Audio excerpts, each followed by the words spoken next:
في كلامه المجيد.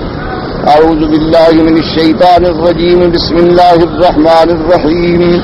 الذين يأكلون الربا لا يقومون إلا كما يقوم الذي يتخبطه الشيطان من المس، ذلك بأنهم قالوا إنما البيع مثل الربا وأحل الله البيع وحرم الربا، فمن جاءه موعظة من ربه فانتهى فله ما سلف وأمره إلى الله، ومن عاد فأولئك أصحاب النار هم فيها خالدون.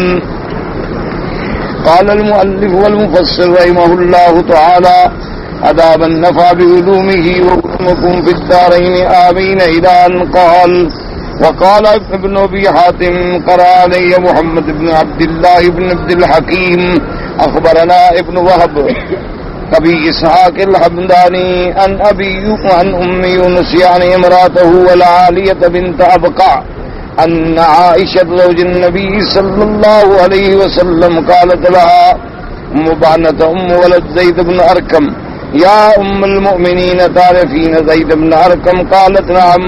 قالت: فإني بعته عبد إلى العطاء ب800، فاحتاج إلى ثمنه فاشتريته قبل محل الأجل ب600، فقالت: بئس ما اشتريت وبئس ما اشتريت، أبلغي زيد أنه قد أبطل جهاده مع رسول الله صلى الله عليه وسلم، قد بطل إن لم يتب.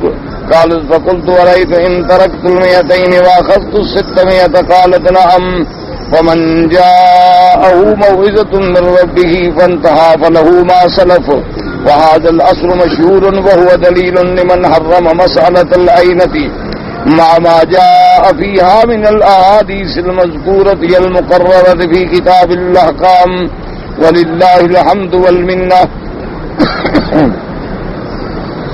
اب مفسر رحمۃ اللہ علیہ آیت ربا کے بارے میں تفسیر بیان فرماتے ہوئے ایک روایت نقل فرماتے ہیں کہ ان عائشہ زوج النبی صلی اللہ علیہ وسلم، ان کی خدمت میں ام بہنہ آئیں اور انہوں نے کہا کہ یا ام المومنین، آپ جانتی ہیں زید بن ارقم کو؟ بیوی نے فرمایا: نعم، میں جانتی.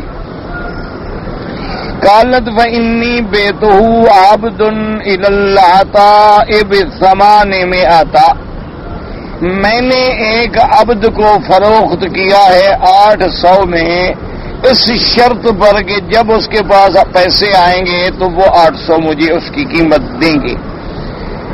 فاحتاج إلی ثمنہ اشتریتہ قبل محل الأجل ب600. اب مثلا ایک میعاد ہم نے مقرر کی کہ ایک عبد فروخت کیا 800 دینار میں، 800 دینار میں عبد فروخت ہوا اور قیمت مقرر ہوئی کہ 1 سال میں وہ آپ کو قیمت دیں گے. اس دور میں اسی بندے کو جس نے 800 میں وہ خریدا تھا پیسوں کی ضرورت پڑ گئی، تو پھر جب مجھے پتا چلا کہ اسے پیسوں کی ضرورت ہے، میں نے کہا کہ وہی عبد اگر مجھے 600 میں بیچ دو تو میں تمہیں 600 میں خریدنے کے لیے تیار ہوں.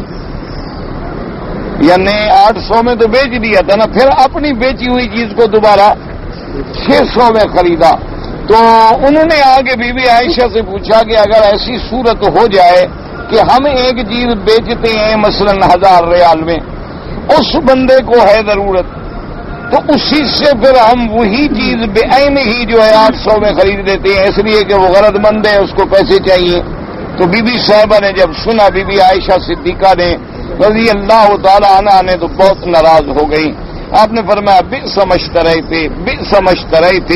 آپ نے فرمایا تم نے بڑا برا سودا کیا ہے، تم نے بڑا برا سودا کیا ہے، اور جا کے تم اپنے اس کو بھی بتلا دو کہ اگر اس نے توبہ نہ کی اور یہ سودا کینسل نہ کیا تو جو حضور کے ساتھ نیکیاں کرتے رہے ہو، جہاد کرتے رہے، وہ بھی سب سود کھانے کی وجہ سے باطل ہو جائیں گے. تم اللہ تبارک و تعالیٰ کے ساتھ جنگ لڑنا چاہتے ہو کہ تم نے بظاہر بڑی نیکیاں کی ہیں اور جہاد کیے ہیں، لیکن یہ سود ایک ایسی بلا ہے کہ تمہاری ان نیکیوں کو بھی کھا جائے گا. جلدی اللہ کے راستے میں توبہ کرو. تو بی بی نے کہا کہ اچھا امہات المومنین یہ بتائیں کہ چلو میں اس سے وہی 600 ہی لے لوں، اپنا 200 چھوڑ دوں، کہ میں نے تو بیچا تھا نا 800 میں، پھر میں نے خریدا 600 میں، تو 200 میرا اس کے پاس ادھار رہ گیا، میں اب اس کو وہ 200 چھوڑ دوں، میں کہوں بھی ٹھیک ہے جیسے 600 ہی ٹھیک ہے، تو پھر میں بچ سکتی ہوں اس گناہ سے؟ انہوں نے کہا پھر ٹھیک ہے، بات ختم ہو گئی، تم نے باقی جو کچھ ہے وہ چھوڑ دیا۔ تو اسلام نے جب حکم دیا حرمت سود کا، تو ساتھ یہ بھی فیصلہ فرما دیا کہ اس آیت مبارک کے اترنے سے پہلے جو معاملات ہو چکے ہیں وہ تم توبہ کر لو، آئندہ کے لیے عہد کر لو کہ ہم سود کو چھوڑ دیں گے، تو اللہ تبارک و تعالیٰ وہ تمہارے سب کا گناہ معاف کر دیں گے اور سب کا معاملات کو لوٹانا نہیں پڑے گا۔ فانتہا فلہ ما سلف، یعنی پہلے کوئی سود کھاتا رہا تو یہ نہیں تھا کہ جا کے سود والوں کو رقم واپس کرو، یہ مسئلہ جو تھا ابتدا میں تو اللہ نے وہ معاف، لیکن اب یاد رکھو یہ حکم تھا جب تک سود حرام نہیں ہوا تھا۔ جب سود حرام ہو گیا، قرآن آ گیا، شریعت آ گئی، حضور نے واضح بتلا دیا، اب کوئی آدمی مثلا 10 سال ہو گئے سود کھاتے کھاتے، آج وہ کہے کہ جی میں توبہ کر لیتا ہوں بس کافی ہے، پھر واپس کرنے کی ضرورت نہیں ہے، تو نہیں، اس کے ذمے ہے کہ جن سے زیادہ لیا ہے واپس کرنا ہوگا، کیونکہ جو زیادتی ہے وہ حرام ہے اور وہ اپنا اصل قرض جو ہے وہ لے سکتا ہے، اس سے زیادہ کے لینے کا وہ حقدار نہیں ہے۔ تو اس لیے بی بی صاحبہ نے یہ مسئلہ عین، یعنی ایک عین چیز کا بیچنا جو ہے، اللہ تبارک و تعالی رحمت کرے، بہت سارے لوگ ہیں نا جی اس قسم کے کاروبار آج کل یہ عام ہو رہے ہیں، اللہ معاف فرمائے۔ مثلا ایک مسئلہ آج کل ایک عجیب چل رہا ہے کہ لوگ جا کے قسطوں پہ گاڑیاں خرید لیتے ہیں۔ مثلا ایک گاڑی جو ہے وہ جا کے 1 لاکھ ریال میں خرید لیتے ہیں قسط پہ۔ اچھا، پہلے تو ان کا ایک نقصان یہ ہوتا ہے کہ اگر نقد میں خریدیں تو 80,000 کی ہے، 20,000 ریال ان کو زیادہ دینا پڑ رہا ہے قسطوں کی وجہ سے۔ پھر وہ گاڑی جو ہے لینے کے بعد وہ باہر کھڑے ہو کے پھر وہی گاڑی جو ہے 80 میں بیچ دیتے ہیں، کیونکہ اس کی قیمت تو 80 تھی نا، کوئی آدمی نقد میں تو 80 میں خریدنے کے تیار نہیں، بلکہ بعض اوقات 70 میں بیچنی پڑتی ہے۔ اگلا کہتا ہے کہ اگر میں 80 میں ہی خریدنی ہے تو پھر کمپنی سے کیوں نہ خرید لوں، میں تم سے کیوں خریدوں بھائی، کل کو تمہاری قسطیں ادا ہوں، تمہارے کاغذات بنیں گے، پھر میرے نام پہ گاڑی ٹرانسفر ہوگی، میں جو اتنی رسک لوں کیا فائدہ ہے؟ تو وہ جناب پھر وہیں کھڑے کھڑے 10,000 15,000 اور گاٹے پہ بیچ دیتی ہیں۔ اس لیے بعض علماء تو یہاں گنجائش اس کی رکھتے ہیں، وہ کہتے ہیں یہ تو مالک ہے، اس نے گاڑی لے لی ہے اور پھر اس نے گاڑی گھاٹے میں بیچ دی ہے، کوئی حرام نہیں۔ بعض علماء فرق کرتے ہیں، وہ کہتے ہیں اگر تو اسی آدمی نے جس کمپنی نے بیچی ہے وہی اس سے واپس خرید لے تو ٹھیک نہیں، کیونکہ اس کا مطلب ہے کہ اس نے ان کو خود الجھایا ہے کہ ادھر قسطوں پر 20,000 زیادہ لے لیا، پھر اصل قیمت سے بھی 10,000 کم میں گاڑی لے لی، تو نفس مالک جو ہے وہ معین چیز دے کے اسی وقت اسی سے واپس لے، وہ کہتے یہ جائز نہیں۔ ہاں اگر تم نے گاڑی لے لی ہے قسطوں سے، کمپنی سے گاڑی لے کے تم چلے گئے، پھر تم نے گھاٹے پہ بیچی، تمہارا مقدر، تم جانو تمہارا کام جان، تم اپنے نصیب سے اگر گھاٹے میں بیچ رہے ہو اور خود نقصان کرنا چاہتے ہو، یہ بڑا ہو گیا ہے، لیکن بہرحال جیسے حضرت عمر کا فرمان ہے نا جی، وہ سونے سے لکھنے کے قابل ہے۔ انہوں نے فرمایا کہ بات سنو کہ الربا جو ہے وہ ربا ہے، اور فرمایا دعو الربا، جس بات میں سود کا یا ربا کا 1% بھی شبہ ہو جائے فرمایا اس کو چھوڑ دو، بس فرمایا اس کو چھوڑ دو، بس اسی میں بہتری ہے، بجائے اس کے کہ تم حرام میں مبتلا ہو جاؤ، کیونکہ حضور پاک کا ایک بڑا واضح فرمان مبارک ہے، فرمایا الحلال بین والحرام بین وبینہما امور مشتبہات۔ حضور نے فرمایا کہ یاد رکھو حلال بھی کھلا ہے، حرام بھی کھلا ہے، ان کے درمیان میں بعض چیزیں ایسی ہوتی ہیں جن کو کہتے ہیں مشتبہ۔ مشتبہ کا معنی یہ ہوتا ہے کہ اس میں کچھ % تو دلائل جاتے ہیں حلال ہونے کی طرف، اور کچھ % اس کے دلائل جاتے ہیں حرام ہونے کی طرف، تو یہ چیز مشتبہ ہو گئی بین الحلال والحرام، کہ بھئی کچھ دلیلیں ایسی ہیں جو یہ دلالت کرتی ہیں کہ یہ بات حلال ہے، اور کچھ علامات ایسی ہیں جو دلالت کر رہی ہیں کہ یہ بات حرام ہے. تو حضور نے فرمایا یہ مشتبہات کو ہی چھوڑ دو، بس جس میں شبہ پڑے اس کو ہی چھوڑ دو. اور اس کی حضور پاک نے سرکار مدینہ نے صلی اللہ علیہ وسلم نے مثال بیان فرمائی. آپ نے فرمایا کہ دیکھو ایک آدمی نے گھاس لگایا ہے، باہر باڑ لگائی ہوئی ہے، اگر تم اس کی باڑ کے قریب میں اپنے بکریاں جانور لے جاؤ گے تو خطرہ ہے کہ کبھی وہ باڑ پھلانگ کے اندر چلی جائے، لیکن اگر تم اس حد سے بھی دور رہو گے تو محفوظ ہو گئے، اس کے اندر جانے کا خوف ہی نہیں رہا. تو اس لیے جہاں جہاں بھی تھوڑا سا شبہ ہو جائے. اب دیکھیں نا کہ پہلے لوگ کتنا ڈرتے تھے. حضرت امام ابو حنیفہ رحمۃ اللہ علیہ ان کو خبر ملی کہ ایک آدمی ہے اس کی کچھ بکریاں چوری ہو گئی. تو امام صاحب رحمۃ اللہ علیہ نے اسی وقت لوگوں کو بلایا اور پوچھا کہ بھئی یہ بکریاں والے جو لوگ ہیں نا ان سے پوچھو کہ عام طور پہ بکری کی عمر کیا ہوتی ہے. کسی نے کہا کہ اتنے سال، کسی نے کہا کہ اتنے سال، کسی نے کہا کہ اتنے سال. اور اس کے بعد انہوں نے کہا اچھا یہ بدلاؤ، خدا نہ کرے کسی کی بکریاں چوری ہو جائیں تو عام تجربہ تو کیا ہوتا ہے کہ لوگ جا کے کسائی کو بیچ دیتے ہیں، ذبح ہو گئی. اور بعض لوگ پھر دوسری جگہ بیچتے ہیں. جو بیچتے ہیں ذبح کے لیے وہ تو قریب بھی بیچ سکتے ہیں نا جی، شام کو بیچی صبح ذبح ہو گئی. تو امام صاحب نے اپنے ملازم سے فرمایا کہ بھی اس شہر سے اتنے عرصے تک گوشت بازار سے مت خریدنا، پتہ نہیں وہی چوری کا مال آگے ذبح ہو جائے، وہی چوری کا مال ذبح ہو جائے. گو ہم نے تو خریدا ہوگا لیکن پھر بھی ہے تو چوری کا نا، اس میں ذرا سا مادہ اشتباہ کا پایا جاتا ہے تو ہم ایسا مال جو ہے وہ کیوں اپنے اندر آنے. اچھا اسی طرح آج کل ایک اور بہت بڑی مصیبت ہے جس میں اللہ معاف کرے عامت المسلمین مبتلا ہیں اور ہم سب اس مصیبتوں میں مبتلا ہیں اور کوئی ادھر توجہ نہیں کرتا. یہ جو بازار میں ہم پھل خریدتے ہیں نا جی، آم خریدتے ہیں اور یعنی کوئی پھل خریدتے ہیں، کنو ہے، آم ہے، مالٹا ہے، سنترا ہے، سیب ہے، کوئی بلا ہے جو ہم بازار میں خریدتے ہیں، اس کے بارے میں جو متقی لوگ ہیں فقہائے کرام تقوی والے وہ کہتے ہیں کہ یہ جائز نہیں ہے. وہ کہتے ہیں اصل بات یہ ہے کہ اللہ کے نبی نے فرما دیا ہے کہ کوئی باغ کا پھل اس وقت تک بیچنا حرام ہے جب تک پھل ظاہر نہ ہو جائے. یعنی باغ ہے آپ کا آموں کا، تو جب تک آم لگ کے ظاہر نہ ہو جائے پہلے باغ کا سودا کرنا ہی حرام ہے. اچھا اب جس نے خریدا حرام خریدا، پھر حرام والا آگے جہاں بیچتا رہے حرام بدل تو نہیں جائے گا. اصل بئی پیچھے سے حرام آ رہی ہے نا اصل سے. اچھا اب ہمارے ہاں تو مصیبت عام بن گئی ہے، لوگ 5-5 سال کے لیے باغ خرید لیتے ہیں، 8-8 سال کے لیے، 10-10 سال کے لیے سودا کر کے بیٹھے ہوئے ہیں اور باغ خریدا ہوا ہے. پتہ ہی نہیں اگلے سال پھل بھی لگے گا کہ نہیں لگے گا.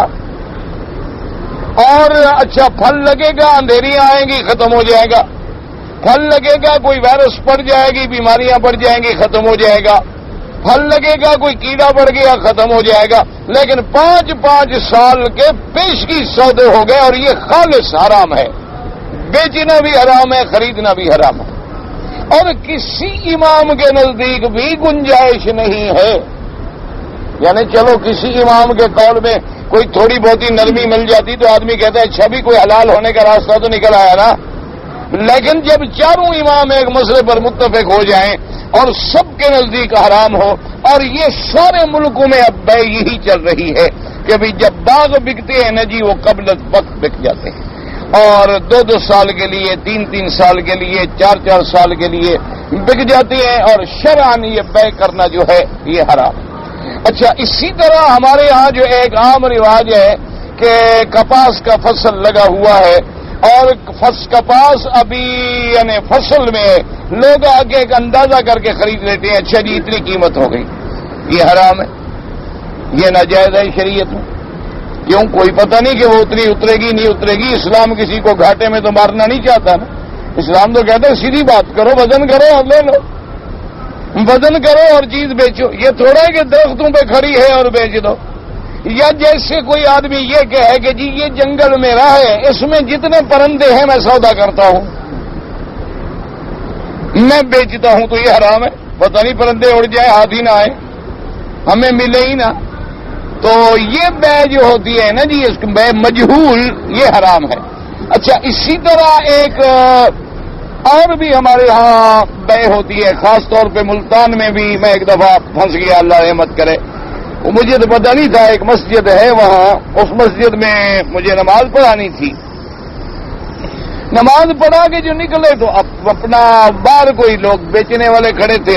بے وقوفی سمجھیں یا کیا سمجھیں, مجھے تجربہ نہیں تھا. میں نے ایک آدمی سے پوچھ لیا, بھائی یہ لنگی کی کیا قیمت ہے؟ وہ تو میرے گلے ہی پڑ گیا.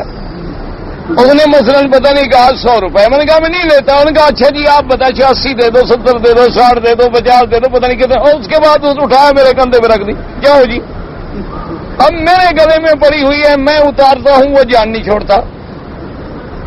تو اللہ تبارک و تعالی معاف کرے. یہ بے جو ہے نا یہ بھی حرام ہے, یاد رکھو. اچھا, ایک بے ہوتی تھی جاہلیت میں, وہ اب بھی ہوتی ہے. اچھا جی اس رومال کے کتنے پیسے؟ انہوں نے کہا جی 10,000 میں پھینک دی.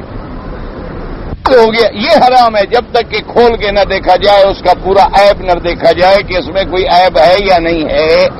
ایسے اچھا ایک اور بے ہوتی تھی جاہلیت میں کہ ڈھیر پڑا ہوا ہے تو ایسے کنکری پھینکتے تھے. اچھا جی میری کنکری اس میں جا پڑی تو 20,000. یہ بھی حرام ہے. پتہ نہیں ڈھیر پڑا ہو گندم کا اندر, ماشاءاللہ آج کا مسلمانوں نیچے پتھر ہی رکھے ہوں, وہ سمجھے کہ گندم ہے ماشاءاللہ. ہم تو کپاس بیچتے ہیں تو اس میں بھی اللہ کی رحمت سے پتھر شتر بیچ دیتے ہیں. ہم تو بڑے تیز لوگ ہیں. اللہ تبارک و تعالی ہمارے حال پہ رحم فرما دے. یہ سب بے حرام ہیں. اس لیے یاد رکھو, حضرت امام صاحب کا ایک واقعہ لکھتے ہیں. ان کے کپڑے کی بہت بڑی تجارت تھی, تو آپ نے اپنے ملازم سے کہا کہ بھئی فلاں کپڑے میں فلاں جگہ پر دیکھو یہ تھان ہے, اس میں فلاں جگہ پر یہ عیب ہے. جب کپڑا بیچنا تو اگلے کو دکھا دینا کہ بھئی یہ عیب ہے, اس کی کم قیمت ہے, تم لینا چاہتے ہو دیکھ لو, نہیں لینا چاہتے ہو بابا دیکھ لو اپنا. اچھا, خدا کی قدرت ہے, سال گزر گیا. جب حساب ہوا امام صاحب نے پوچھا کہ بھئی وہ ایک کپڑے کے عیب کے بارے میں نے تمہیں بتایا تھا. تو ملازم نے کہا کہ جی گزارش یہ ہے, سچی بات پوچھے, میں جھوٹ نہیں بولتا. اصل میں کچھ لوگ جو آئے تو انہوں نے بند تھان خرید لیے. جب تھان خریدے مجھے وہ بات ہی یاد ہی نہیں, میں نے بھول کے بیچ دیا. تو آپ نے فرمایا جتنا نفع ہوا ہے سب خیرات کر دو, میرے گھر میں ایسا پیسہ مت لے آؤ کہ اس کے اندر حرام مل گیا ہے. لہذا میں نہیں چاہتا کہ میرے گھر میں ایسا پیسہ داخل. تو اس نے کہا حضرت ایک تھان کے پیسے روک لیتے ہیں. فرمایا نہیں بس سارا صدقہ کر دو, کہ خدا اسی میں پکڑ لے کہ تم نے ایسا ملازم کیوں رکھا تھا جس نے لوگوں کو دھوکہ دیا ہے. انہوں نے کہا جی میں تو بھول گیا, میں نے تو کوئی دھوکہ. فرمایا نہیں بس اس کا علاج یہ ہے کہ خیرات کر دو, صدقہ کر دو, میرے گھر میں یہ پیسہ نہیں آنا چاہیے. تو یہ باتیں ہیں, یہی وجہ تھی. یاد رکھیں میرے بھائی, اللہ سے دعا کریں اللہ آپ کو بھی توفیق دے, اللہ مجھے بھی توفیق دے. جب دیانت امانت یہ تھی نا, میں نے آپ کو بتایا تھا کہ حضرت حاجی امداد اللہ مہاجر مکی رحمت اللہ علیہ پرانے اپنے دور میں, ہم نے تو نہیں دیکھا, ہم نے تو نام سنے ہیں بزرگوں کے, دیکھے نہیں ہیں, زیارت بھی نہیں ہوئی, نام ہی سنے ہیں یا ان کے واقعات سنے ہیں. مدینہ منورہ جا رہے تھے, اس زمانے میں اونٹوں کا سفر ہوتا تھا, اونٹ کرائے پہ کرتے تھے, اونٹ پہ بیٹھے اور سفر کیا. ایک دوست آیا اور اس نے کہا کہ حضرت یہ میرا ایک خط ہے, ایک لفافہ ہے, مدینہ شریف میں فلاں آدمی کو پہنچانا ہے, اگر مہربانی کریں آپ لے جائیں تو آپ کی بڑی مہربانی ہوگی. کیونکہ اس زمانے میں ڈاک شاک تو تھی نہیں, کوئی ذریعہ ہی نہیں تھا باسی وابندوں کے ذریعے بھیجنے کے. تو حاجی صاحب نے فرمایا کہ بھئی مجھے کوئی اعتراض نہیں, لیکن تم یہاں مہربانی کرو, تھوڑی دیر ٹھہر جاؤ. وہ اونٹ والا مالک جو ہے نا بدو, وہ آ جاتا ہے, پھر بات کر لیتے ہیں اور میں آپ کا یہ خط لے جاؤں گا. تو اس نے کہا حضرت اونٹ والے سے میرے خط کا کیا تعلق ہے؟ ویسے آپ فرماتے ہیں میں کھڑا ہو جاتا ہوں, جتنی آپ کہیں میں کھڑا رہوں گا, لیکن خط آپ نے لے جانا ہے, اونٹ والے کا اس سے کیا تعلق ہے؟ فرمایا جب میں نے اونٹ والے سے کرایہ طے کیا تھا اور اپنا سامان اس کو دکھلا دیا تھا, اس میں تمہارا خط شامل نہیں تھا. اب اگر اس کے اونٹ پر اتنی وزن بڑھ گیا تو اس کا قیامت میں کون جواب دے گا؟ تو آ جائیں, اس سے پوچھ لیتے ہیں, وہ راضی ہو جائے میں لے جاؤں گا, وہ راضی نہیں ہوتا تو واپس لے جاؤ, تمہاری مرضی ہے. اب یہ ہوتی تھی احتیاط. آپ نے کبھی خیال کیا ماشاءاللہ صبح ہماری تو بہادری یہ ہوتی ہے کہ 20 کلو کا 40 کلو لے جاؤ. سارا تو قابل آدمی وہ ہوتا ہے اور بڑا اپنے آپ کو ہوشیار سمجھتا ہے. وہ کہتا ہے جناب کیا ہے 20 کلو کا تو میں نے کندھے میں رکھا ہوا تھا اور 15 کلو میرے ہاتھ میں تھا, 35 تو یہ ہو گیا, اور 20 کا وزن کراتے ہوئے میں نے نیچے سے پاؤں دے دیا تو اس کو نظر ہی نہیں آیا, 35 میں نے یوں گزار دیا. میں یہ آپ کو مذاق نہیں کہہ رہا, واقعہ کہہ رہا ہوں. میں خود جا رہا تھا سفر میں, مجھے ایک بزرگ وہاں مل گئے ماشاءاللہ. میرے پاس سامان زیادہ تھا تو میں کہا حضرت آپ کہاں جا رہے ہیں؟ میں نے کہا بھی میں نے کہیں جانا ہے, سامان بھی زیادہ ہے. انہوں نے کہا جی مسئلہ ہی کوئی نہیں, جتنا سامان ہو آپ مجھے دیں ٹکٹ, میں ابھی پاس کرا دیتا ہوں. میں نے کہا تمہارا کوئی اپنا جہاز ہے؟ یہ جہاز کی کیا بات ہے, یہاں تو کمپیوٹر کے وہ لگے ہوئے ہیں جس میں وزن کرتے ہیں نا, تھوڑا سا نیچے پاؤں پھنسا تو پتہ ہی نہیں لگتا. میں نے کہا بھی ماشاءاللہ. میں نے کہا پہلے تم جا کے مجھے اپنی استادی دکھا ضرور دو تاکہ مولوی کو پتہ تو لگ جائے نا کہ حرکتیں کیسے ہوتی ہیں. کہتا ہے جی ایسے تو پھر میں نہیں بتلا تھا آپ کو. تو ویسے تو میں نے کہا مجھے آپ معاف کریں, اللہ پاک رحمت کرے گا تو ہم کرایہ دے دیں گے, کوئی ایسی بات نہیں. اگر سامان زیادہ ہے پیسے دے دیں گے, اللہ معاف کرے گا, چلا جائے گا. اور پھر ہمارے ساتھ آدمی زیادہ ہیں, پہلے ہم دیکھیں گے انشاءاللہ شاید پورا بھی ہو جائے. میرا سامان زیادہ ہے اور ہمارے ساتھیوں کا تھوڑا ہے, تو ان سے ہم کہیں گے بھی تم اپنے حساب میں اگر اپنی رضا سے ڈال لو تو پورا ہو گیا تو الحمدللہ اللہ نے مہربانی کی, ٹھیک ہے ہو گیا. لیکن آپ اندازہ کریں کہ کتنا لوگ چالاک ہیں ماشاءاللہ. انا للہ و انا, اور اس کو سمجھتے ہیں کہ ہم چالاک ہیں. اچھا اسی طرح مجھے کسی دوست نے بتلایا, مجھے پتہ نہیں ہے, میرا تجربہ نہیں, میں نے تو باہر جا کے نہیں دیکھا, لیکن پتہ نہیں کسی ملک میں ہوتا ہوگا کہ وہاں کہتے ہیں جی پالش والش کرانی ہو نا تو وہ ایسے کوئی اسٹینڈ بنے ہوتے ہیں, اس میں مشین لگی ہوتی ہے, جا کے آپ پاؤں رکھ دیں تو وہ برش سے جو ہے وہ پالش والش ہو جاتی ہے. پھر آپ اتنے پیسے ڈال دیں گے, پھر آپ دوسرا پاؤں رکھیں. اچھا وہ جب تک دوسرا پاؤں جب آپ رکھیں گے نا, جب پیسے نہ ڈالیں تو پھر آپ اٹھا نہیں سکتے. تو ہمارے حضرات کیا کرتے ہیں کہ دونوں جوتے ایک پاؤں میں پہن کے رکھ لیتے ہیں, دوسرا رکھتے ہی نہیں. اب مشین میں دوسرے کا وزن آئے تو مشین روکے, اب دوسرا جوتا ہے اس میں فٹ ہو تو روکے نا جی, وہ تو پہلے پاؤں میں پھنسایا ہوا ہے. انا للہ و انا, اور یہ سمجھتے ہیں قابلیت ہے, لیکن یہ نہیں سمجھتے کہ یہ غش ہے. ایک آدمی میدان جہاد میں میرے مدنی سرکار کی صحبت میں جنگ لڑ رہا ہے, حضور موجود بیٹھے ہیں سرکار مدینہ صلی اللہ علیہ وسلم, اور صحابہ نے جب دیکھا اس کی بہادری کو تو صحابہ نے کہا بخن بخن, واہ واہ واہ واہ, بھی فلاں نے آج کمال کر دیا ہے, اتنی بے جگری سے لڑا ہے نا کہ اس کے لیے تو بس جنت کے دروازے کھل گئے. حضور غصے میں آ گئے, آپ نے فرمایا میں نے دیکھا ہے اس کے سر پہ آگ جل رہی ہے.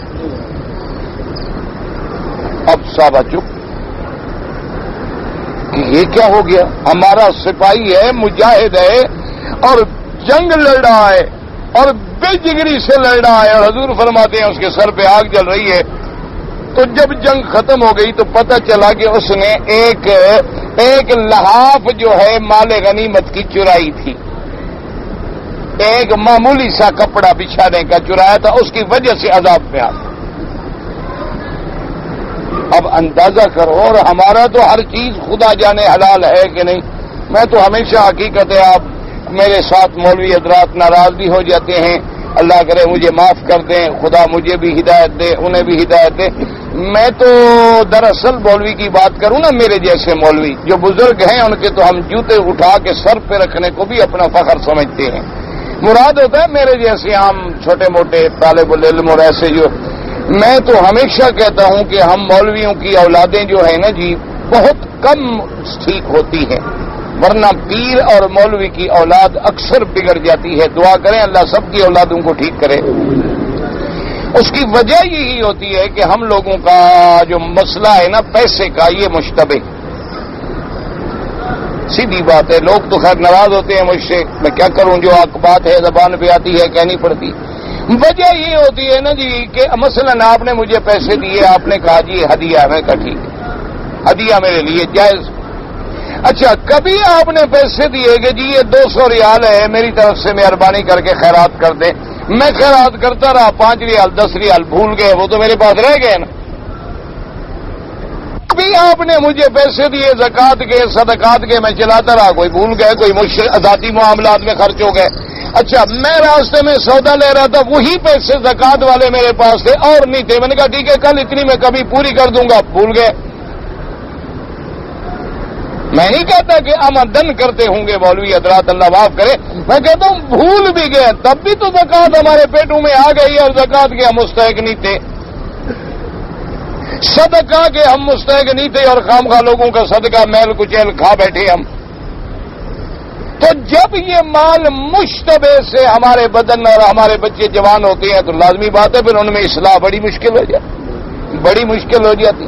اللہ تبارک و تعالیٰ ہی ہدایت کے فیصلے فرما دے، وہ تو قادر ہے، اور معافی کے فیصلے فرما دے کہ جن کے حقوق ہم نے دینے ہیں اپنے خزانے سے ادا کر دیں. وہ قادر ہیں اس بات میں، ان کے اندر کتنی کون سی کمی ہے بھلا. اور اگر ہم نے خود دینے ہیں تو اپنی طرف سے ادا کر کے پھر ادا کی بھی توفیق عطا فرما دیں، کیونکہ پیسہ مل جائے پھر دینا بھی تو مشکل ہے نا. مل جاتا ہے لیکن ادا بھی تو کرے. اسی لیے حضور نے فرمایا جس بندے پر قرضہ ہو پہلے دینے کی نیت کرے. جب تک قرضہ ادا کرنے کی نیت نہیں کرتا اللہ کی مدد نہیں آتی. پہلے نیت کرے کہ میں نے قرضہ دینا ہے، اتارنا ہے، یہ میرے اوپر عذاب ہے، بھار ہے، میں نے اتارنا ہے. نیت کرے، اب کوشش کرے، پھر اللہ اسباب پیدا کر دیتے ہیں اس کے قرضہ اتارنے کی، فوراً اتر جائے گا. نیت ہی نہ کرو، کہتے رہو جی او جی میں مقروض ہوں، جی میں مقروض ہوں اور مجھ پر بڑا قرض ہے، مجھ پر بڑا قرض ہے.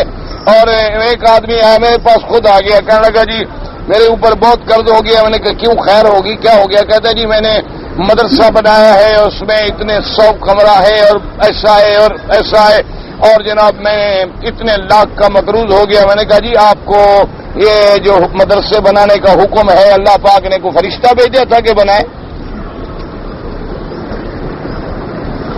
کہتے جی نہیں نیکی کا کام ہے. کہ نیکی کا کام، کوئی نیکی کا کام، میں کہہ رہا ہوں کہ نیکی کا کام نہیں ہے، کام نیکی کا ہے، لیکن تمہیں حکم ملا قرآن میں، حدیث میں، جبریل آیا، کوئی فرشتہ آیا رات کو کہ بھئی مدرسہ بناؤ جلدی ورنہ قیامت میں تم پکڑے جاؤ گے. ان کا جتنے مولویوں نے مدرسے نہیں بنائے ان کو تو اللہ معاف نہیں کرے گا. پھر اللہ کے بندے تمہاری جو صلاحیت ہے سبق پڑھا سکتے ہو پڑھا دو، مدرسے کی صلاحیت نہیں ہے نہ بناؤ. اگر کوئی اللہ اسباب بنا دے گا، بننا ہے تو بن جائے گا، نہیں بننا ہے تو نہ بنے، اللہ کی مرضی. اس لیے بہرحال دعا کریں اللہ ہر مسلمان کو حرام سے بچائے، اور جب تک ہمارے پیٹ سے حرام نہیں نکلے گا نا دعائیں شعائیں بھی ہماری کچھ نہیں کرتی. ثم قال تبارک و تعالی ومن عاد فاولئک اصحاب النار هم فیہا خالدون. اي ومن عاد الى الربا ففعله بعد بلوغه الله ان فقد استوجب العقوبة وقامت عليه الحجة. اللہ نے فرمایا کہ جب ہم نے حرام کر دیا اب پھر کوئی اگر ربا کی طرف لوٹے، اگر پھر کوئی ربا یا سود کھائے یا استعمال کرے پھر وہ سزا کا مستحق ہو گیا اور اس پہ اللہ کی حجت پوری ہو گئی. ولہذا قال تعالی فاولئک اصحاب النار هم فیہا خالدون. لیکن یاد رکھو ایک آدمی اگر سود کو حلال کہتا ہے تو وہ کافر ہے، اگر حلال نہیں کہتا تو وہ فاسق اور فاجر ہے، مرتکب کبیرہ ہے. اگر وہ حقوق العباد ادا کر دے، توبہ کر دے تو اللہ تبارک و تعالی معافی عطا فرما دیتی ہیں.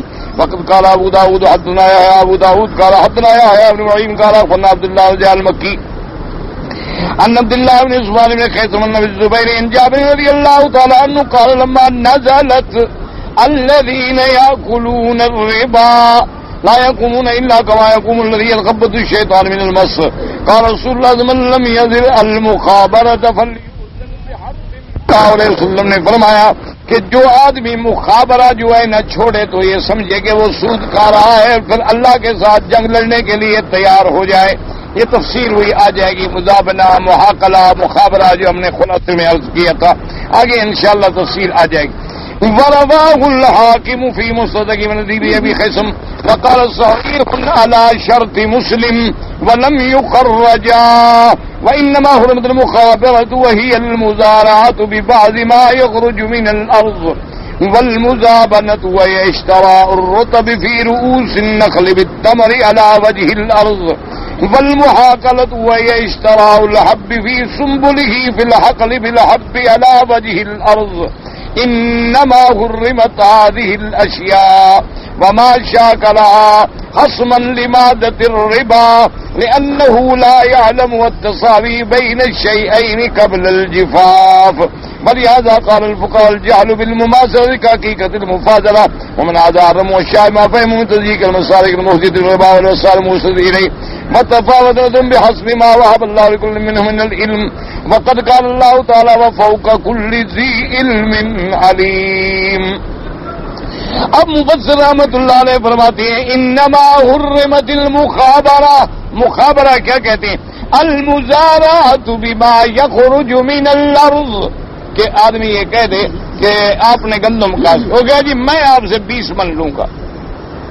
اب پتہ نہیں کہ نکلے گی بھی 20 من یا نکلے گی 10 من یا 8 من، یہ مخابرہ ہے، یہ بھی ناجائز. اسی طرح سے حضور نے مزابنہ اور محاکلہ کو بھی حرام کرا دیا. مزابنہ کس کو کہتی ہیں؟ اشتراء الرطب فی رؤوس النخل بالتمر علی وجہ الارض. یہ کہ کوئی آدمی کے 100 من گندم لے لو اور جو کھجوروں پہ لگی ہوئی ہے گندم وہ میری ہو گئی، یہ حرام ہے. کیوں؟ پتہ نہیں جب اترے گی وہ 100 من ہوگی، 80 من ہوگی، 90 من ہوگی، کیونکہ جب تک کھجور اتر نہ جائے، سوکھ نہ جائے، وزن میں تو فرق پڑنا ہی پڑنا ہے. تو لہذا یہ بھی حرام ہے. اور اس کے بعد حضور نے فرمایا والمحاکلۃ، محاکلہ بھی حرام ہے. وہی اشتراء الحب فی سنبلہ فی الحقل بالحب علی وجہ الارض، کہ گندم کے کھیت لگے ہوئے ہیں، گندم دونوں پھل جو ہیں وہ اچھی طرح خشک ہو کے پک نہ جائیں، ان کے درمیان برابری کا فیصلہ کرنا مشکل ہے. اس لیے فقہاء کہتے ہیں الجہل بالمماثلۃ کحقیقت المفاضلہ، کہ جب ہم جاہل ہیں، پتہ نہیں کہ یہ چیز برابر ہوگی یا نہیں ہوگی، تو لازمی بات ہے کہ ایک چیز زیادہ ہو گئی، تو لہذا یہ بھی تو ربا کی شکل بن گئی اور ربا تک پہنچانے کا ذریعہ بن گئی. اب مفسر رحمت اللہ علیہ فرماتے ہیں اس لیے فقہاء کرام نے بہت ساری ایسی اشیاء کی بھی حرمت کا بیان کر دیا، کیونکہ یہ مسئلہ بڑا مشکل ہے اور بعض چیزیں ایسی ہیں جو ربا تک لے جاتی ہیں اور پتہ بھی نہیں لگتا. اس لیے فقہاء نے اس باب کو بند کرنے کے لیے، باقی فقہاء کی نظر میں اختلاف ہے. وجہ کیا ہے کہ ہر کسی کی سوچ جو ہے، تحقیق جو ہے، اجتہاد جو ہے، اس کے علم کے مطابق ہے. اور اللہ پاک نے فرمایا فوق کل ذی علم علیم، اور اللہ نے ایک سے ایک دوسرے کو زیادہ عالم بنایا ہے، لہذا اختلاف اس لیے ہوتا ہے. اس لیے فرماتی ہے وباب الربا من اشکل الابواب علی کثیر من اہل العلم، اسی لیے یہ سود کا باب جو ہے یہ بہت بڑا مشکل باب ہے. وقد قال امیر المؤمنین عمر بن الخطاب رضی اللہ تعالی عنہ، اسی لیے حضرت امیر المؤمنین حضرت عمر رضی اللہ تعالی عنہ نے فرمایا ثلاث وددت ان رسول اللہ عہد الینا فیہن عہدا ننتہی الیہ الجد والکلالہ وابواب من ابواب الربا، یعنی بذلك بعض المصائر التي فيها شائبة الربا والشريعة شاهدة بأن كل حرام والوسيلة إليه مثله لأنه ما أفضى إلى الحرام حرام كما أن ما لا يتم الواجب إلا به فهو واجب. اب مفسر رحمت اللہ علیہ فرماتی ہیں اسی لیے حضرت عمر رضی اللہ تعالیٰ عنہ نے یہ عرض کیا تھا کہ 3 چیزیں ہیں، میں یہ چاہتا تھا کہ حضور پاک صلی اللہ علیہ وسلم ان کی پوری تفصیل سے ہمیں آگاہ کر کے دروازہ بند کر دیتے. ایک تو دادے کا مسئلہ ہے وراثت کا، اور ایک کلالہ کا مسئلہ ہے جو مر جائے اور کچھ نہ چھوڑے، اور اس کے بعد وہ ابواب من ابواب الربا، اور بعض چیزیں ایسی ہیں جو باب سود کے اندر داخل ہوتی ہیں یا نہیں ہوتی ہیں. کیونکہ اب مفسر رحمت اللہ علیہ فرماتی ہیں وہ شریعت شاہدۃ، شریعت اللہ اس بات کی گواہ ہے کہ ہر وہ چیز جو حرام تک پہنچائے وہ بھی حرام، یعنی ہر وہ چیز جو وسیلہ بنے حرام تک لے جانے کا وہ بھی حرام ہو جاتی ہے. اسی طرح بعض چیزیں ایسی ہیں کہ جس کے ذریعے تمہارا واجب پورا نہ ہو سکے تو اس کا کرنا بھی واجب، یعنی اسی طرح بعض چیزیں ایسی ہوتی ہیں لا یتم بالواجب الا واجب.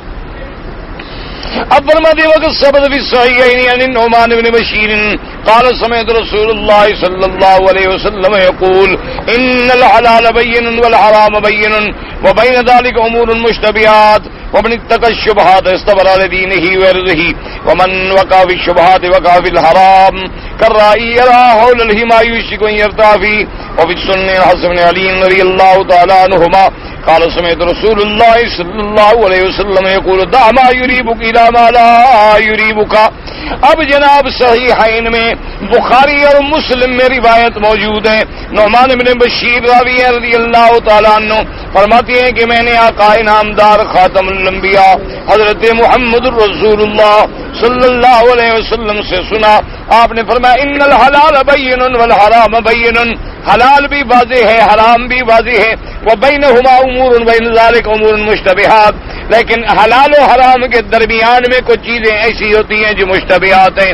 فمن اتقى الشبہات، جو شخص ان مشتبہ چیزوں سے بھی بچ گیا، استبرأ لدینہ وعرضہ، اس نے اپنے دین کو بھی بچا لیا، اس نے اپنی عزت کو بھی بچا لیا. ومن وقع فی الشبہات، اور جو ان مشتبہ چیزوں میں پڑ گیا، وقع فی الحرام، وہ پھر حرام میں پڑ جائے گا. فرمایا کررائی یرا حول الحما، جیسے کہ ایک چرواہا چراتا ہے اپنی بکریوں کو اس رکھ کے قریب قریب، تو یوشک ان یرتا فیہ، قریب ہے کہ وہ بکری جو ہے اس کے اندر چلی جائے باڑ کے، اگر دور ہوگا تو اس خطرے سے بچ جائے گا. اسی طرح ایک سنن میں کے اندر بھی حدیث آتی ہے جس کو روایت کیا حضرت حسن ابن علی رضی اللہ تعالیٰ عنہما. حضرت حسن نے روایت کیا ہے، فرماتی ہیں کہ سمعت رسول اللہ صلی اللہ علیہ وسلم یقول دع ما یریبک الی ما لا یریبک. حضور نے فرمایا کہ خبردار، جس چیز میں تمہیں شک پڑے، شبہ پڑے، اس کو چھوڑ کے وہ چیز اختیار کرو جس میں کوئی شبہ نہ ہو، کوئی شک نہ ہو.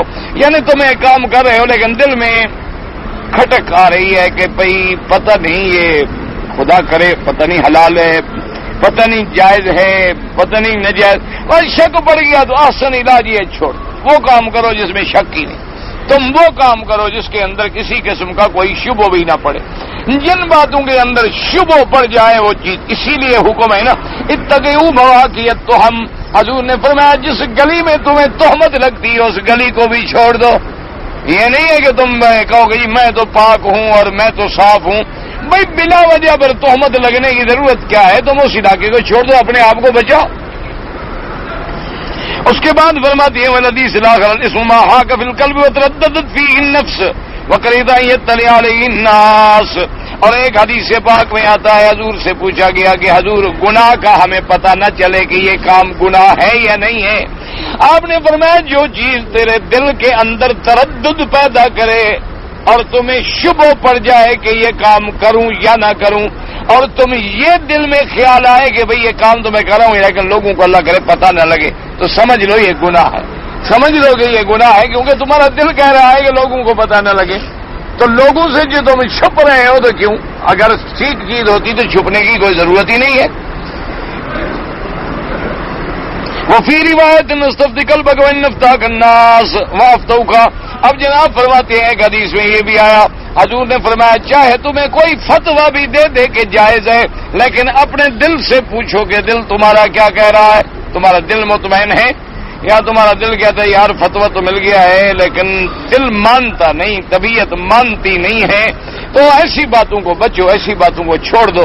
جب ان باتوں کو چھوڑو گے تو اللہ پاک تمہیں بڑی چیزوں سے بچا لیں گے. وقال الثوری ناظم الشعبی ابن عباس قال آخر ما نزل على رسول اللہ صلی اللہ علیہ وسلم آیت الربا. سب سے آخر میں یہ آیات نازل ہوئی. رواه البخاری قبیسا وقال احمد یحیی سعید بن ابی عروبہ قتادہ سعید بن المسیب ان عمر رضی اللہ تعالی عنہ قال من آخر ما نزل آیت الربا وان رسول اللہ قبض قبل ان يفسرها لنا فدعوا الربا والریبا.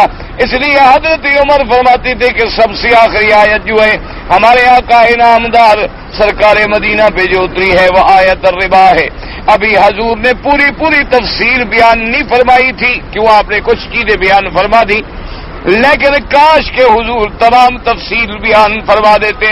لیکن آپ نے فرمایا کہ یاد رکھو کہ ربا شک ہے، جس چیز میں ذرا سا بھی شبہ پڑے ربا کا بس چھوڑ دو، بچو اس سے. کیوں؟ اصل مسئلہ یہ تھا کہ حضرت عمر رضی اللہ تعالی عنہ کو ربا کی تعریف میں کوئی شبہ نہیں تھا. جیسے میں نے آپ کو خلاصہ درس میں عرض کیا تھا کہ ایک تو ربا ہے نا جی کہ قرض دینا اور مدت کے بدلے میں پیسہ زیادہ لینا کہ 1000 ریال قرضہ لے لو، 1 مہینے کے بعد مجھے 1100 واپس کرو. یہ ربا معروف ہے، حرمت اس میں کسی قسم کا نہ کسی کو شبہ تھا، نہ ہے، نہ قیامت تک ہوگا۔ اب مسئلہ یہ تھا کہ حضور نے فرمایا کہ 6 چیزیں ایسی ہیں کہ ان کو بھی اگر کوئی آدمی ادھار پہ بھی دے دے تو سود بن جاتا ہے، کمی بیشی کرے تو سود بن جاتا ہے۔ وہ 6 چیزیں کیا تھیں؟ سونا، چاندی، اور اسی طرح سے اور کیا تھا؟ کھجور، انگور، اور اس طرح حضور صلی اللہ علیہ وسلم نے اور کیا چیز فرمائی تھی؟ جو اور گندم۔ یہ چیزیں جو ہیں یہ 6 چیزیں۔ اچھا، مقصد یہ ہے کہ ان کا ادھار پہ دینا جو ہے اس کو بھی علماء نے کہا کہ سود ہے۔ کہ مثلا آپ نے سونا خریدا کہ جی یہ سونا مجھے دے دیں 10,000 ریال کا، میں سال کے بعد دوں گا، وہ کہتے ہیں سود۔ کیوں کہ 10 سال کے بعد جب تم واپس کرو گے تو اس کی قیمت میں آسمان زمین کا فرق آ چکا ہو۔ اسی طرح کوئی آدمی کہتا ہے کہ جی مجھے گندم دے دو، میں نہیں، بالکل یہ سب سود بن جاتا ہے۔ اچھا، اسی طرح جی مجھے یہ گندم اچھی ہے اور یہ گندم خراب ہے، 2 من کا 1 من دے دو، 1.5 من کا 1 من دے دو، سب حرام۔ اسی طرح جی 1.5 کلو کھجور لے لو اور 1 کلو اچھی کھجور دے دو، سب سود ہے۔ تو اب حضرت عمر کی تمنا یہ تھی کہ حضور نے یہ 6 چیزیں تو بیان کر دیں، لیکن ان 6 چیزوں کے مشابہ تو اور کئی چیزیں دنیا میں آئیں گی، تو ان کے بارے میں بھی اگر تفسیر ہو جاتی تو زیادہ اچھا تھا۔ لیکن ساتھ حضرت عمر نے فرما دیا کہ جس بات میں ذرا سا بھی شبہ پڑ جائے اس کو حرام سمجھے اور نہ لیں۔ اسی لیے آپ اندازہ کریں، علماء نے لکھا ہے کہ مثلا ایک آدمی نے آپ سے قرضہ لیا کہ جی مجھے 1 لاکھ ریال قرضہ دے دو، آپ نے دے دیا، آپ نے قرضہ دے دیا۔ اچھا، آپ اب سڑک پہ کھڑے تھے، جس بندے نے آپ سے قرضہ لیا تھا وہ وہاں سے گاڑی میں گزر رہا تھا، کار میں گزر رہا تھا، اس نے دیکھا آپ کھڑے ہیں، اس نے گاڑی روک دی، اس نے کہا جی آئے تشریف لائیں، میں آپ کو گھر چھوڑ دیتا ہوں۔ تو فقہاء نے لکھا ہے کہ قرضہ لینے سے پہلے بھی تمہیں یہ کبھی کبھی گاڑی میں گھر چھوڑ جاتا تھا؟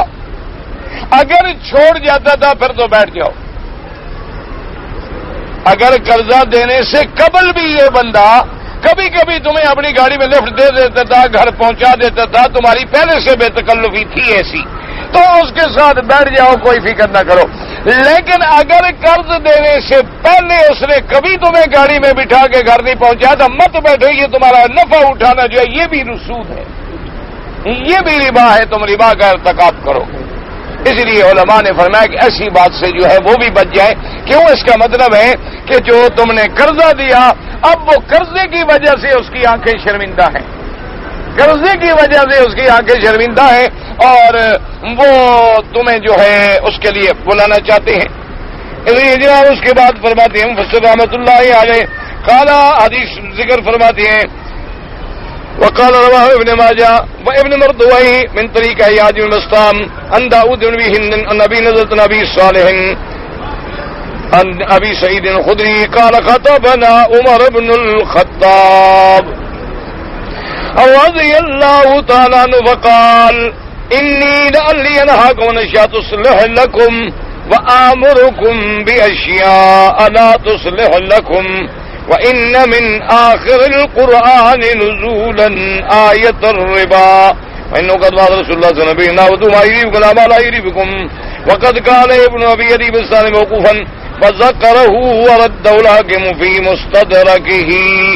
اب جناب حضرت عمر بن الخطاب رضی اللہ تعالیٰ عنہ نے ایک دفعہ خطبہ کیا اور فرمایا انی لعلی انہاکم ان اشیاء تصلح لکم، فرمایا میں تمہیں بعض ایسی چیزوں سے منع کرتا ہوں، روکتا ہوں جو تمہیں بظاہر تمہارے فائدے کی ہے، اور بعض چیزوں کا میں تم کو حکم کر رہا ہوں، اور وہ چیزیں جو ہیں تمہیں وَإِنِّي آمُرُكُمْ بِأَشْيَاءٍ، اور کچھ چیزوں کا حکم کروں لا تصلح لکم، وہ تمہارے فائدے کی نہیں ہیں، یعنی کچھ فائدے کے ہیں تمہارے لیے بہتر ہے، میں منع کر رہا ہوں۔ کچھ چیزیں میں حکم دے رہا ہوں بظاہر تمہارے لیے بہتر نہیں۔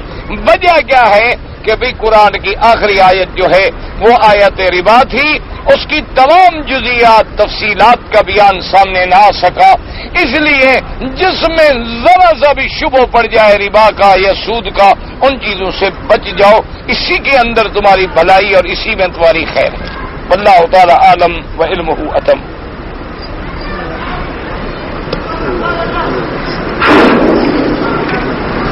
ایک آدمی نے مسئلہ پوچھا ہے کہ جی ایک مسجد میں مثلاً ہم راستے میں جاتے ہیں، راستے میں ایک مسجد آ جاتی ہے اور وہاں وضو کی جگہ ہے، ہم نے وہاں سے وضو کر لیا لیکن نماز ہم نے دوسری مسجد میں جا کے پڑھی، تو کیا یہ ضروری ہے کہ جس مسجد میں ہم وضو کریں وہی نماز پڑھیں؟ کوئی ضروری نہیں۔ اس طرح تو پھر تم گھر میں وضو کرو تو نماز گھر میں پڑھو۔ یہ تو کوئی مسئلہ نہ ہوا نا کہ جہاں وضو کرو وہی اسی جگہ نماز پڑھنی ضروری ہو۔ اس طرح پھر جو بندہ گھر میں وضو کرے وہ گھر میں نماز پڑھے، مسجد میں آئے ہی نہ، یا ایک مسجد میں وضو کرے۔ اچھا راستے میں آپ آ رہے ہیں، مسجد میں آپ نے وضو کیا، ابھی نماز میں 4 گھنٹے پڑے ہوئے ہیں، آپ کہتے ہیں ٹھیک ہے میں مکے میں کعبہ شریف میں پہنچ جاؤں گا، الحمدللہ وہاں جا کے نماز پڑھوں گا، کوئی مسئلہ نہیں، یہ کوئی پابندی نہیں، یہ کوئی ایسا مسئلہ نہیں ہے۔ کہتے ہیں جی کہ اگر کسی سکول میں یتیم بچے پڑھتے ہیں تو اس سکول میں زکوٰۃ دینی جائز ہے یا ناجائز؟ دیکھو بھی بات سنو، سب سے پہلی بات یہ ہے کہ زکوٰۃ خیرات کا سب سے بہتر مصرف جو ہے وہ ہوتے ہی مدرسے ہیں، خاص طور پہ دینی مدرسے جہاں دین پڑھایا جاتا ہے، کیونکہ امیروں کے بچے دین پڑھنے نہیں جاتے۔ دین پڑھنے کے لیے کون جاتا ہے؟ جس کے پاس فیس نہیں ہے، پیسے نہیں ہیں، اور غریب ہے، جس کے گھر رہنے کی جگہ نہیں ہے، وہ بیچارہ آگے دین پڑھتا ہے۔ امیروں کے بچے تو مشنری سکولوں میں جائیں گے، وہ بڑے بڑے پرائیویٹ کالجوں میں جائیں گے، باہر کے ملکوں کی یونیورسٹیوں میں جائیں گے۔ ان کا کوئی دماغ خراب ہے کہ وہ قرآن پڑھانے کے لیے مسجد میں بچے کو بھیج دیں؟ وہ پاگل تو نہیں ہے بیچارے، ان نے تو دنیا کی سوچنی، آخرت کی ان کو ضرورت ہی نہیں، کیونکہ آخرت پر ایمان ہے ہی نہیں۔ اب ہمارے یہاں پتہ ہے قرآن کون پڑھتا ہے؟ اندھا۔ جو بچہ اندھا ہو گیا انہوں نے کہا جاؤ مسجد میں ڈال دو یار، اور کچھ نہیں تو چلو قرآن تو پڑھ جائے گا، یعنی جو بیکار ہے وہ اللہ کے لیے ہے، جو آپ کی کریم ہے وہ کافروں کے لیے ہے، جو بہت یعنی اچھے سے اچھا لڑکا ہوگا وہ تو آپ بھیجیں گے کافروں کے پاس کہ بھئی یہ تو بڑا انٹیلیجنٹ اور بڑا ٹیلنٹ ہے اور بڑا اس کے اندر قابلیت ہے، اور یہ تو جناب یہ تو بھائی یہ تو بڑی ترقی کرے گا۔ اسی لیے ایک فلسفی آدمی بیٹھا تھا، بہت بڑا فلسفی گزرا ہے، دوستوں میں بیٹھا تھا، اس کو اطلاع ملی کہ تمہارے گھر میں بیٹا پیدا ہوا اور مبارک ہو، سب دوستوں نے کہا اچھا بھی مبارک ہو تمہارا۔ اس نے کہا اللہ میاں میرے بچے کو خبیث بنانا، بہت اس کو برا بنانا، خبیثوں کا سردار بنانا، اس کو فاسق فاجر بنانا، اس کو بالکل ایسا بنانا، حرامی بنا۔ اب سب کہنے لگے کیا کرے؟ کہنے لگا یار کسی ملک کا گورنر بن جائے گا، شریف بنے گا تو کیا بنے گا؟ میں جو کہوں کہ میرے بچے کو عالم بنانا، صالح بنانا، مسجد میں بیٹھ کے قرآن ہی پڑھاتا رہے گا اور کیا بنے گا؟ کوئی اس قسم کا آدمی بنے گا تو کرسی ملے گی، ایسے تھوڑی ملے گی۔ اس لیے بہرحال اس کا مقصد تو معاشرے پہ طنز کرنا تھا، ورنہ اپنے بیٹوں کے لیے کون ایسی دعا کرتا ہے کہ وہ خبیث بن جائیں؟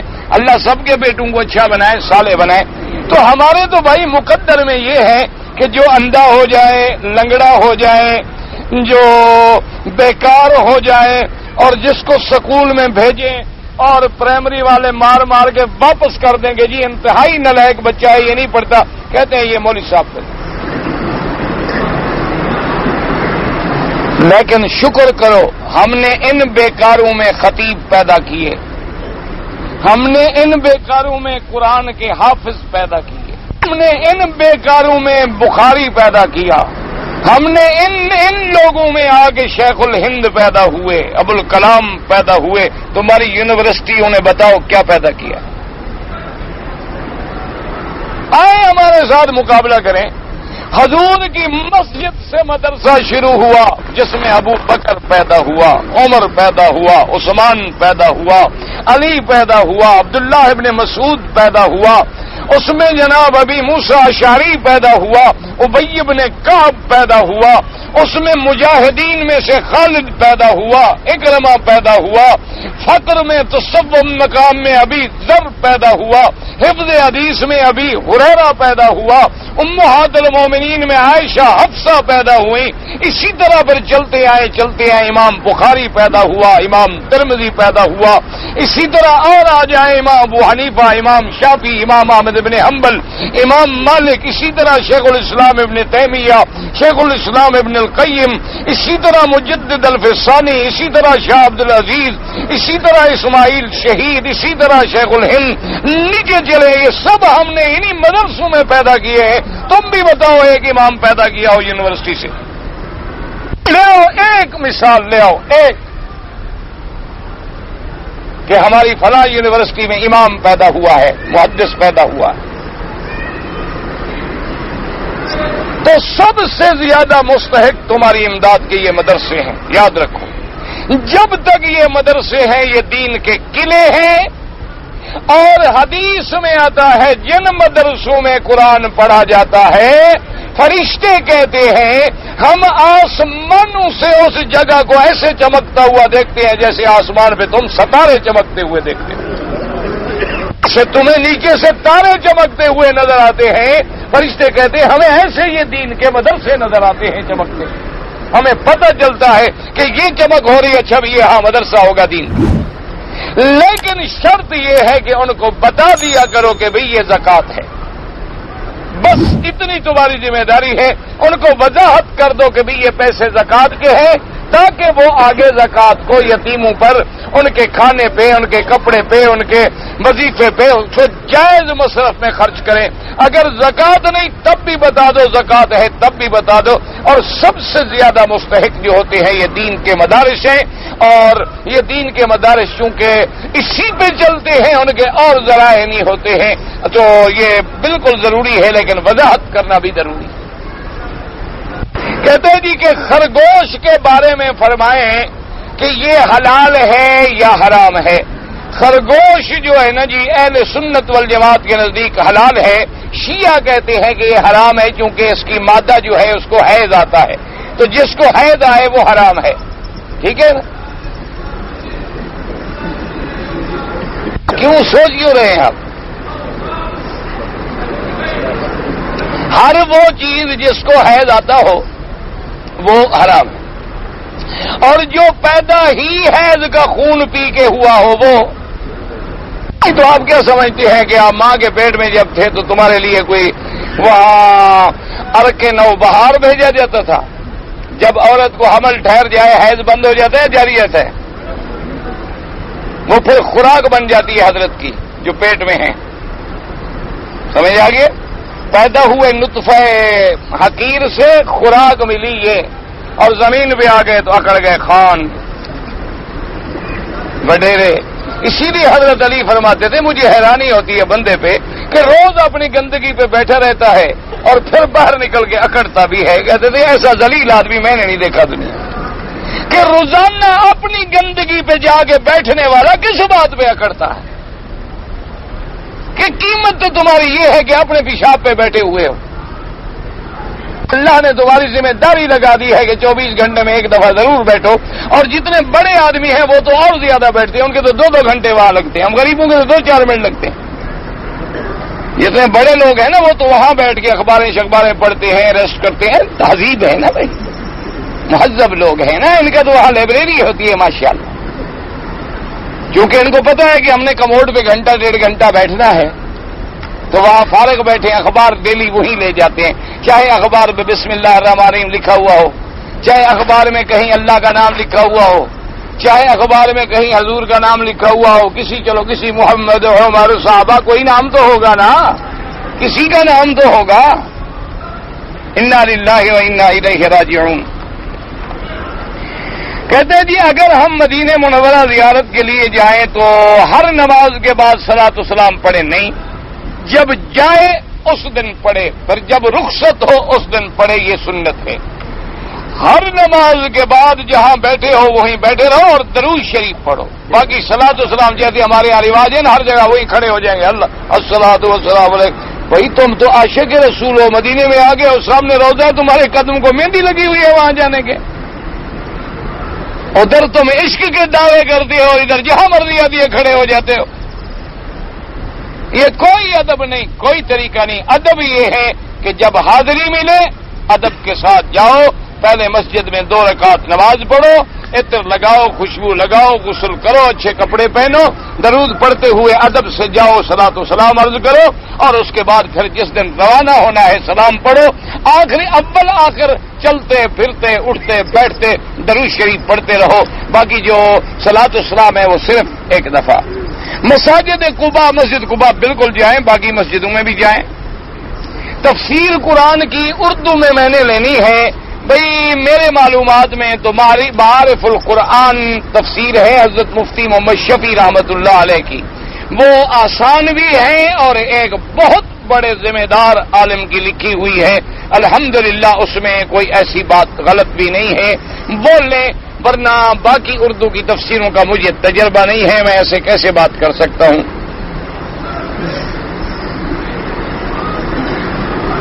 میں ڈپٹی میں خالی وقت رہنے کی وجہ سے حرم شریف آتا ہوں. ڈپٹی کے وقت طواف کرنا جائز ہے، ڈپٹی کے وقت ڈپٹی کرو. یہ نہیں کہ چاہے خالی بیٹھے رہو، تم ڈپٹی والوں کے پابند ہو، یا وہ تمہیں اجازت دیں کہ تم فارغ ہو جا کے طواف کر لو. اگر اجازت نہ دیں تو پابند ہو، ڈپٹی ادا کرو. اس وقت میں تم اور کوئی کام نہیں کر سکتے. تجھے وہم کرنے کی اور سوچنے کی عادت ہے. جو بات میرے دماغ میں سوار ہو جائے وہ میرے دماغ سے نہیں نکلتی. یہ تو آپ غلط کہتے ہیں. آپ کے دماغ میں یہ بات ہے کہ جو کچھ ہوگا اللہ کی طرف سے ہوگا، یہ ہے اور نہیں نکلتی تو پھر اور بات کیسے داخل ہوتی ہے؟ بس اسی بات کو دماغ میں بٹھا لو کہ جو کچھ ہوتا ہے وہ اللہ کے حکم سے ہوتا ہے. میں سوچوں یا نہ سوچوں، اسی بات کو بٹھا لو، نہ نکلنے دو.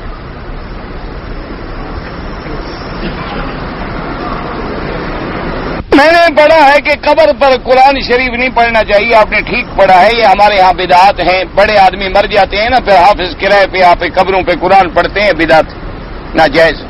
اس کا لڑکا ہے خود پڑھے، جہاں بیٹھا ہے وہیں پڑھے، دعا مانگے، اللہ اس کو ثواب دیں گے. ٹھیک پڑھا ہے آپ نے. یہ بھی پڑھا ہے کہ گردن کا مسح اور تکبیر تحریمہ جو ہے، گردن کا مسح باقی ائمہ کے نزدیک نہیں ہے، صرف امام ابو حنیفہ رحمۃ اللہ علیہ کے نزدیک ہے. آپ نے وہ بھی ٹھیک پڑھا ہے. اور تکبیر تحریمہ میں کانوں تک ہاتھ اٹھانا سنت سے ثابت نہیں ہے، تو آپ نہ اٹھایا کریں، نیچے کر لیں کانوں سے تھوڑا، بس کوئی بات. یہ تو افضل غیر افضل کے مسئلے ہیں، کوئی جھگڑے کا تو ہے ہی نہیں مسئلہ، جھگڑے والی بات ہی نہیں ہے. میں نے طواف کر رہا تھا کہ تیسرے چکر میں میرا وضو ٹوٹ گیا. میں طواف چھوڑ کے حمام گیا، وضو کیا، دوبارہ آگے میں کہاں سے شروع کروں؟ قاعدہ یہ ہے کہ اگر تمہارے زیادہ چکر ہو گئے تھے پھر جہاں چھوڑا ہے وہی سے شروع کرو، ورنہ پھر ابتدا سے شروع کرو. لیکن افضل یہی ہے کہ ابتدا سے کرو، چونکہ بعض فقہاء نے لکھا ہے کہ اگر حمام دور ہے، فاصلہ زیادہ ہو گیا، وہاں گیا، وضو کیا، وقت زیادہ لگ گیا، تو گویا کہ طواف بھی نماز کے حکم ہے. جیسے نماز میں فاصلہ بہت زیادہ پڑ جائے تو دوبارہ شروع کی جاتی ہے. افضلیت اسی میں ہے کہ دوبارہ شروع کریں. یہ جو ہم فقہا کی بات کرتے ہیں، یاد رکھو فقہا اپنی طرف سے نہیں کہتے، وہ بھی قرآن و حدیث سے کہتے ہیں. فرق اتنا ہوتا ہے کہ ہم ان کی سمجھ کو اپنی سمجھ سے بہتر سمجھتے ہیں کہ بھی جو حدیث انہوں نے سمجھی ہے وہ ہم سے زیادہ بہتر سمجھی ہے. ان کا علم بھی ہم سے زیادہ تھا، تقویٰ بھی زیادہ تھا، پرہیزگاری بھی زیادہ تھی، اور ان کا زمانہ بھی میرے مدنی پاک کے زمانے کے زیادہ قریب تھا. کیونکہ جو بات مثلا ابو بکر نے سمجھی ہے وہ بات عمر بھی نہیں سمجھ سکا. حضرت ابو بکر نے کہا نا جس نے زکات بنا کی میں تلوار اٹھا کے جہاد کروں گا، حضرت عمر لڑ پڑے، کیا کر رہے ہو، کلمہ پڑھتے ہیں تم لڑو گے؟ ہم نے کہا جاؤ میں لڑوں گا. بعد میں حضرت عمر کہتے ہیں مجھے بعد میں بات سمجھ آئی کہ ابو بکر سچا تھا. تو اب جہاں ابو بکر کا فہم پہنچا وہاں حضرت عمر کا فہم بھی نہیں پہنچ رہا.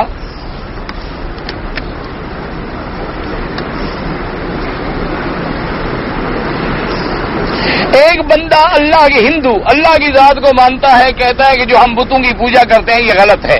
اور ایمان بھی نہیں لے آیا، اور کہتا ہے میں اپنے گاؤں کی مسجد کے امام کو پیسے دے کے حج پہ بھی بھیجوں گا، جب تک کلمہ نہ پڑھے اس وقت تک کام نہیں بنتا۔ صرف کہنے سے یہ کہنا کہ بھئی ہندو مذہب غلط ہے، اسلام سچا مذہب ہے، اللہ پاک باقی ٹھیک ہے، یہ بت باقی غلط ہے، لیکن جب تک یہ کلمہ نہیں پڑھتا لا الہ الا اللہ محمد الرسول اللہ، اور اس کے بعد پھر دین پہ قائم نہیں رہتا، اس کے اعضاء، ارکان، دل، دماغ، زبان سب گواہی نہیں دیتے، صرف اسلام کو اچھا سمجھنے سے آدمی مسلمان نہیں ہو جاتا۔ باقی ہندو ہے، کسی کو پیسے اپنی مرضی سے دینا چاہتے ہیں دیتے ہیں، اس کی مرضی۔ نماز جو ہم نے قضا پڑھنی ہے اذان ہونے کے بعد، اذان ہونے کے بعد، اذان ہونے سے پہلے جب بھی چاہو پڑھ لو۔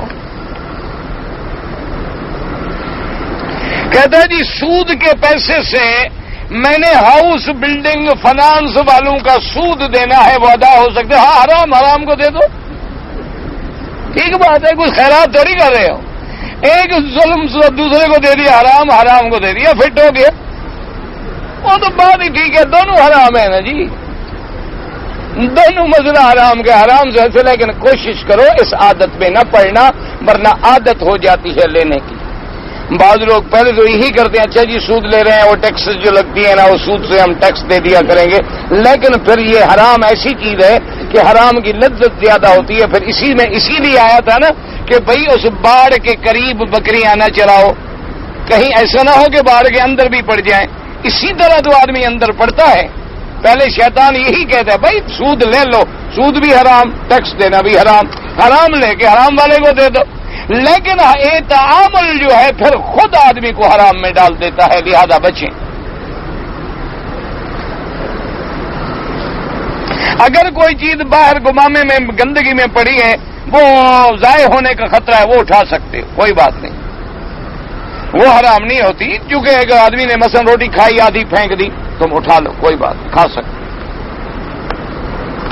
میں نے 2 ماہ میں نماز ادا نہیں کی، پھر دوسری نماز کے ساتھ ادا کر سکتا ہوں، اگر فجر کی نماز ادا نہ کر سکے تو عشاء کو پڑھ لینا چاہیے۔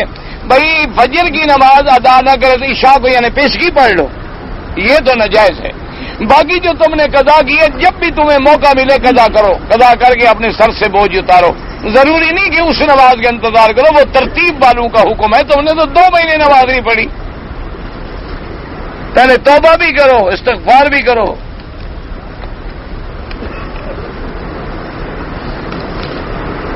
میری اہلیہ بیمار ہے، اللہ شفا عطا فرمائے، اللہ ہر بیمار کے لیے دعا کریں، اللہ شفا عطا فرمائے، جسمانی روحانی سب بیماریاں اپنی رحمت سے دور فرمائیں۔ میرے والد بیمار ہیں، بہرحال دعا کیا کریں آپ سب حضرات، اللہ تمام بیماروں کو شفا دے۔